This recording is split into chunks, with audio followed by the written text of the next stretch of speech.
He was born on the beautiful settlement of Landrial Point, Crooked Island, Bahamas, back in 1962, an island where names like Scavala, Moss, Sims, Ferguson, Thompson, Daxon, and Gibson are prevalent.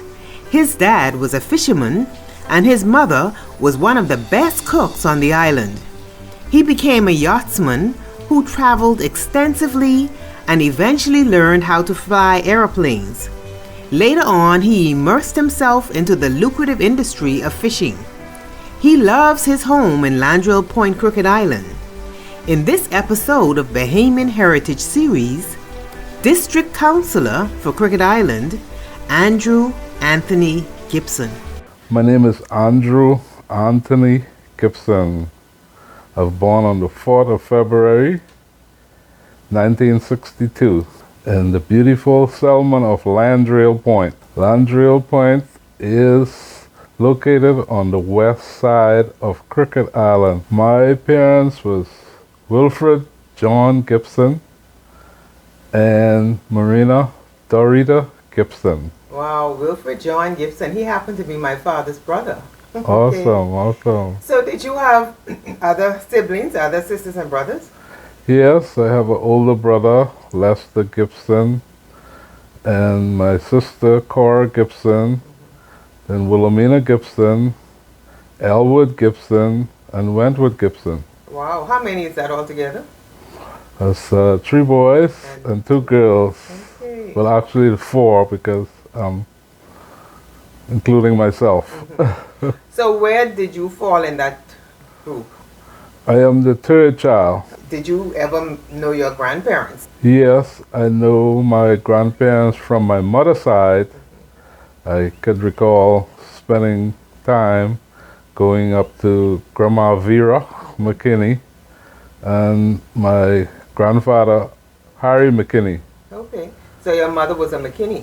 Yes. Interesting. Uh-huh. Okay.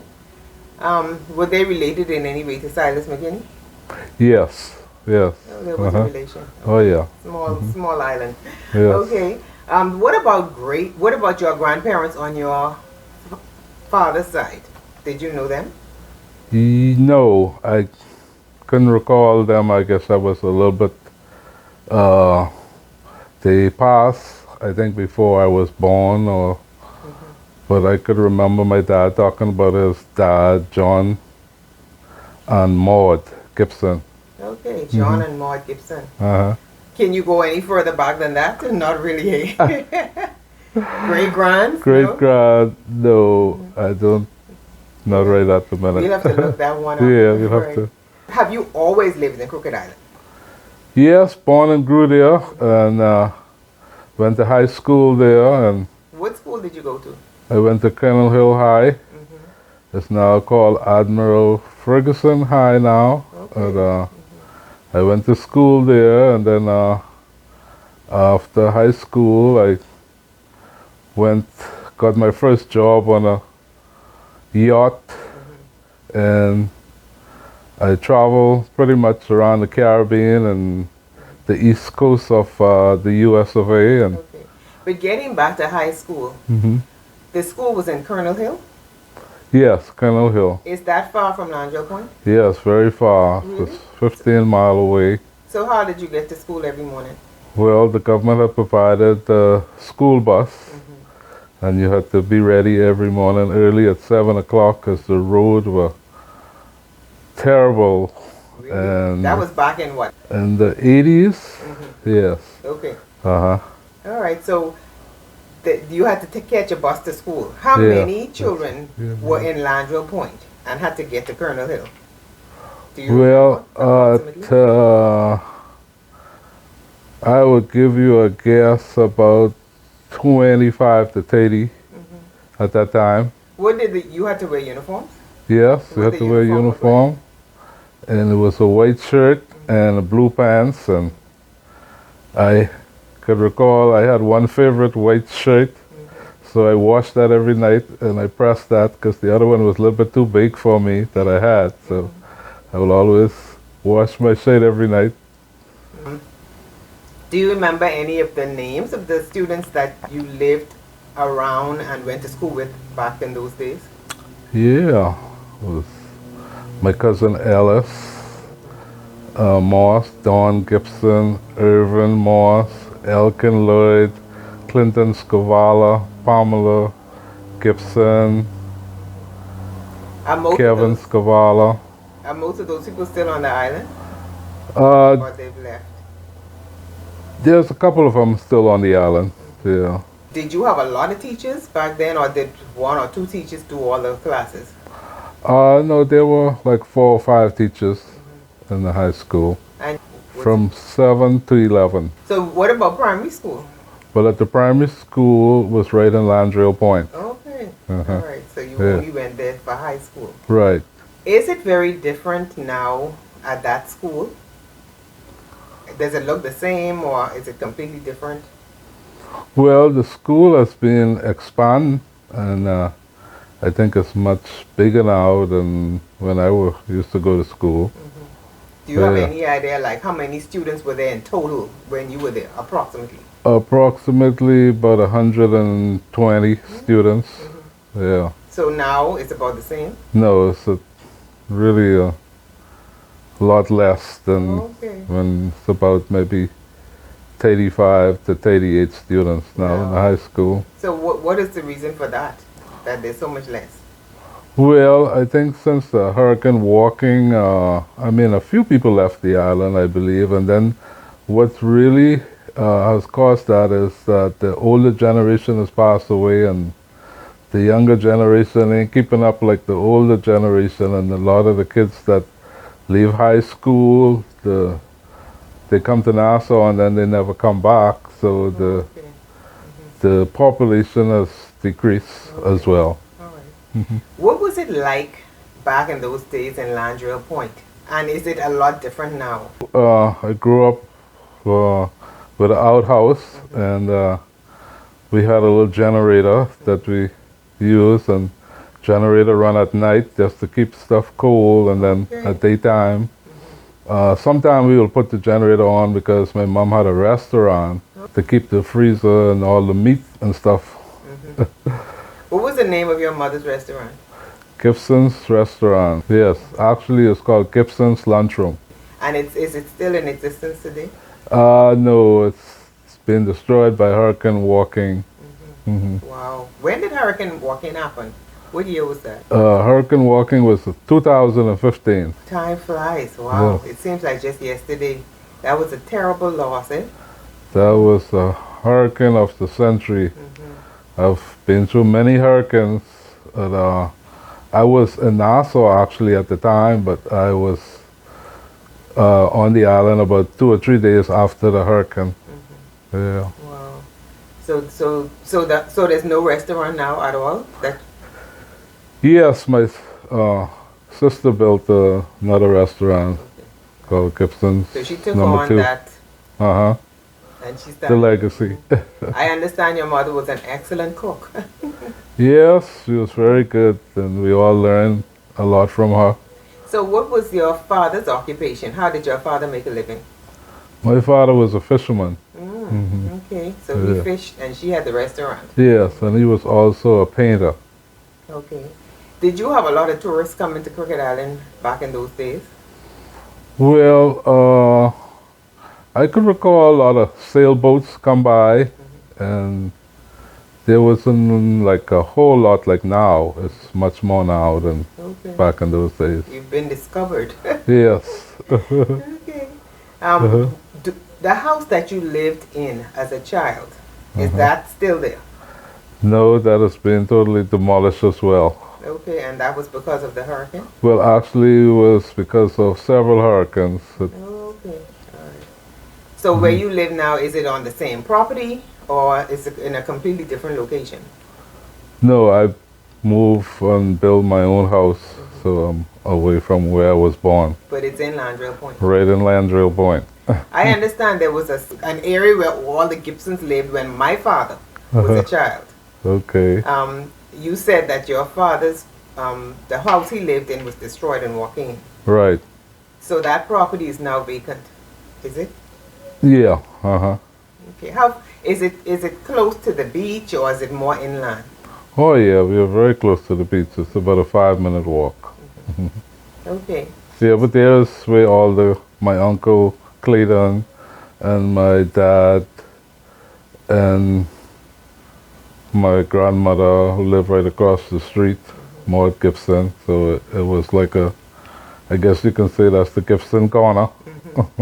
Okay. Did you know your father's brothers and sisters very well? Ah, yeah, I could recall. I talk about his sister Nellie and Uncle Shervin. I always That was my father. my favorite uncle. He was the youngest, yes. Yes, and Stedman. Stedman he lived in the States. Right, He's now right. passed. Yeah. Did you know Alice? Alice? I think she was older. Yeah. She lived in Nassau, so Right. I don't know if you would have met her. And Yeah. Clayton, you said, Clayton lived in Crooked Island, right? Right. Uh-huh. In fact, he and your father were the only two, right, that stayed in Crooked Yeah, Island? that actually lived there, yeah. But I think Uncle Stedman used to had a house there as well, but he left, I guess, and went to the United States probably even before I was born, or because I can recall him living there. Right. Okay.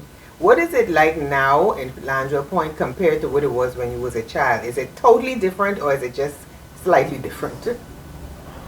Well, like I say, we have now electricity there, so life is a little bit more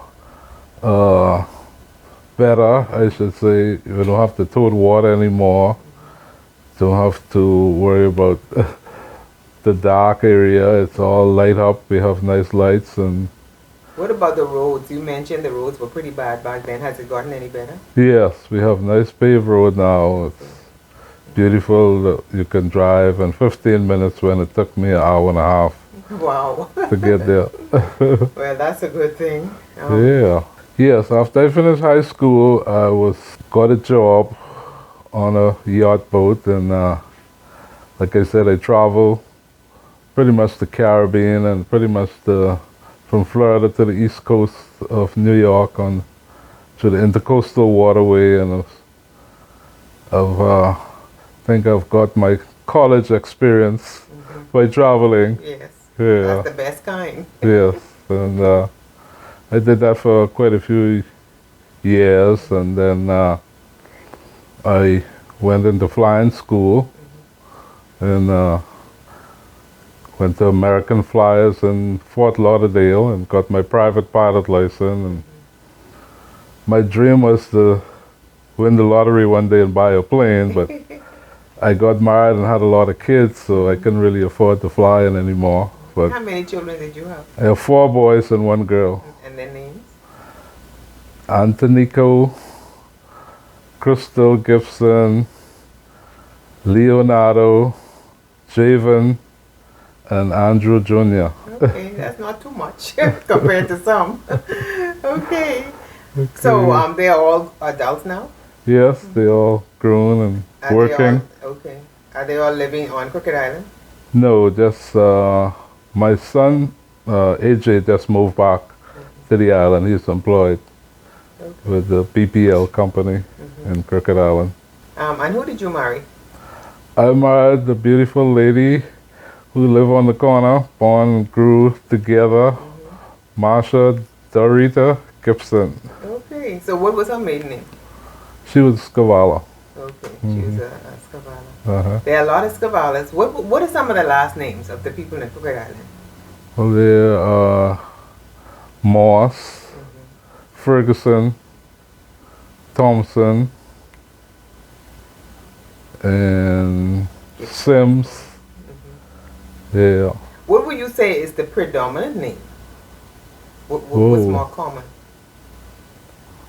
Well, there are, I'll say Ferguson's and Gibson's, Scavala, Right. Jackson as well. Did you attend church? Was there a church in Crooked Island? What was your church? Yes. Landrial Point Seventh-day Adventist Church. Yes. Do they have other churches there? Well, before I was born, there were a Baptist church, and I think there was also an Anglican church there. Okay.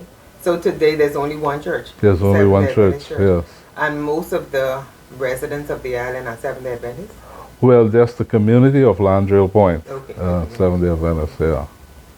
Okay, so you told me that you had done yachting, and then Yeah. you did your pilot, your license.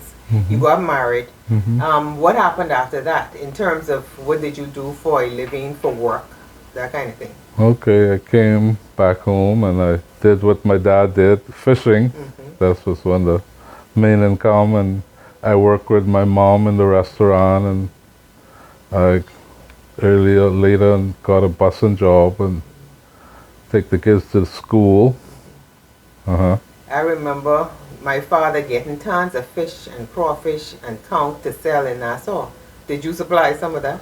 Yes, yes, a lot of that. He used to go around to the restaurants and the hotels, and he would sell those things, and I mean, they came in abundance. Right. So clearly that must have been a very lucrative job for you. Yes. Oh yeah, I love fishing. That's my born and grew up in the water, so I love the water.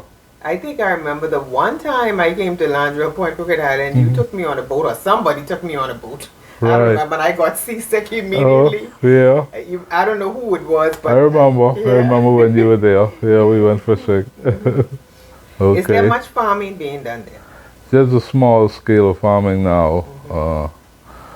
There could be much more to be done, but it's a lot of time, and you need people to, be there all the time to make it happen. Right. We pretty much grow everything, mango.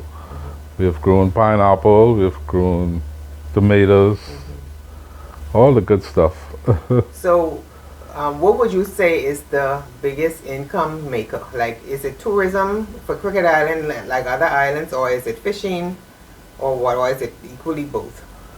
Definitely tourism. The bonefish industry I think, is booming the economy in the southeast, pretty much the Bahamas. So tons of people come. Yeah. Do they have a set time for that? Yeah, normally like from September to June, but you can come year round. There are some people that come year round. So what is, right now in Crooked Island, I understand that you have taken on a role down in Crooked Island, working with people and representing people. In what capacity is that? Yes, I am the recent elect local councillor for Landrial Point.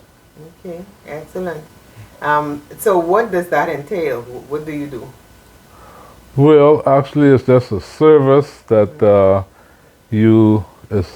doesn't really pay you, but you look out for your community and try to develop and what revenue you get from the government, and to make your community a better community. We recently built a cabana, and we keep the area clean, like pick up all the garbage and stuff like that. So we have ongoing project, and there are plans as the government give us budget, we will basically work make it better to kind of create a better community. Right. What would you like to see happen on that island?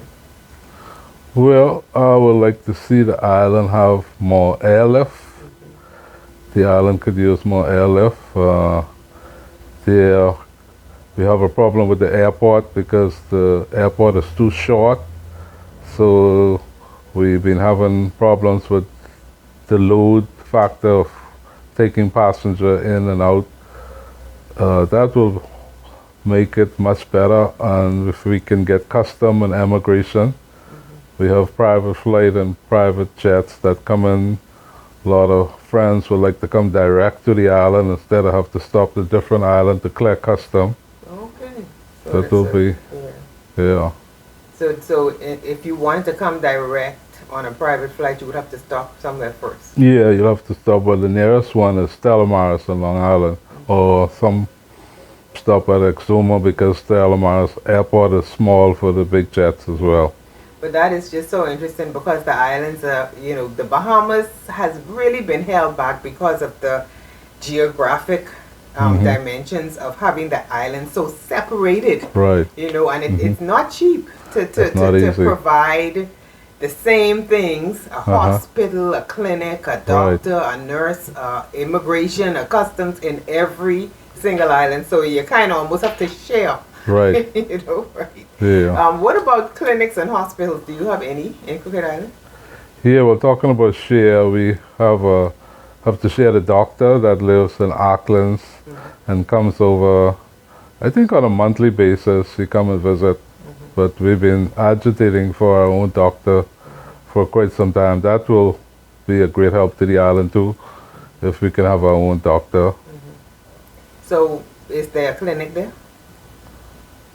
Yes, we have 2 clinics on the island, one on Landrial Point and one at Colonel Hill. So you have nurses Yes. in place. Okay.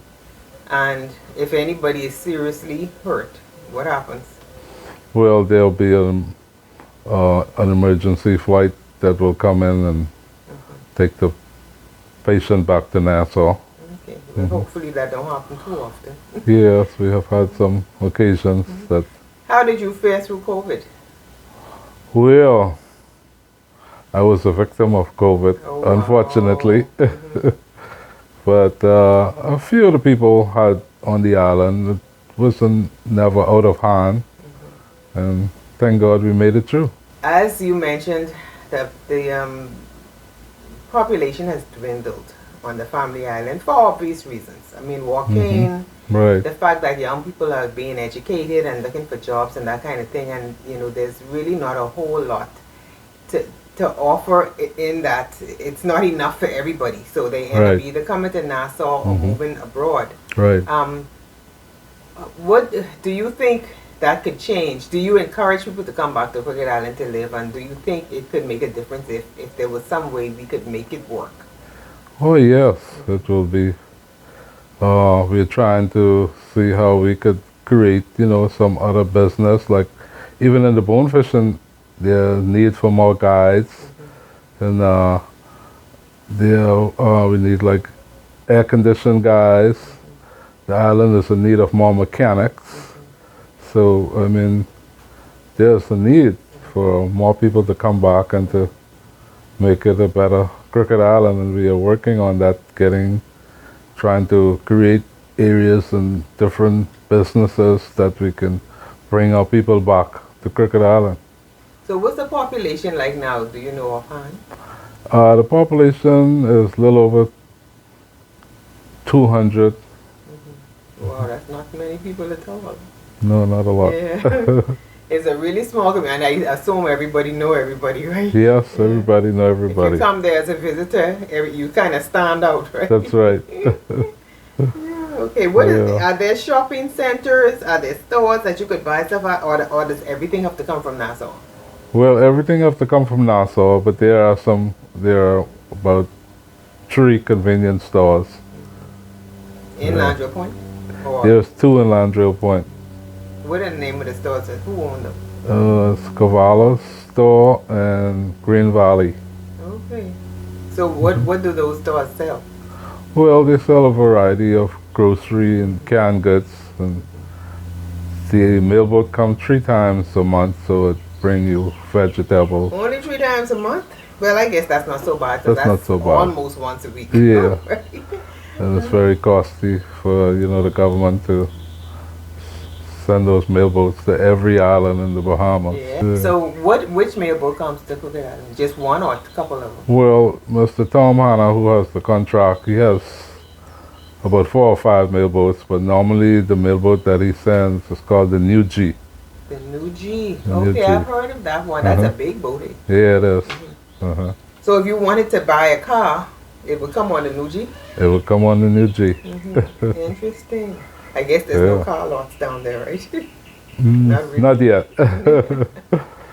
Well, I want to encourage people who have ideas and adventure, and most of the Crooked Islanders who I know has made a great impact by being here on Nassau, and has what I should say accomplished some of that wealth and come back and build your home, build your grandmother home, build your daddy home, rebuild that area. There's a lot of wealthy Crooked Islanders in Nassau can come back and make a contribution to Crooked Island. And we have great people like Loftus Roca, Adi Hanna, Glennis Hanna Martin. We have a lot of great people from Auckland and Crooked Island. Right. So we'd love to encourage them to come back to Crooked Island and make a good contribution and invest in Crooked Island and Auckland. Okay, well, I hope the word goes out and that people are truly encouraged to do that. Thank you so much again for the interview. Thank you. Crooked Island and Acklins are enclosed in a shallow lagoon known as the Bight of Acklins. They were permanently settled by the Loyalists in the late 1780s, who set up over 40 cotton plantations, employing over 1,000 slaves. The islands are sparsely populated and offer tranquility and some ruins of ages long past. Crooked Island has among its ruins the building said to be the first post office in the Bahamas, which is located at Pittstown. The northwest tip of Crooked Island has ancient British fortifications. It is believed that Columbus landed near this area in 1492 on his voyage through the Bahamas. The island's capital is Colonel Hill, where government offices are located. South of Pittstown is Landrial Point, a good anchorage, and home of an ancient plantation ruin called Hope House.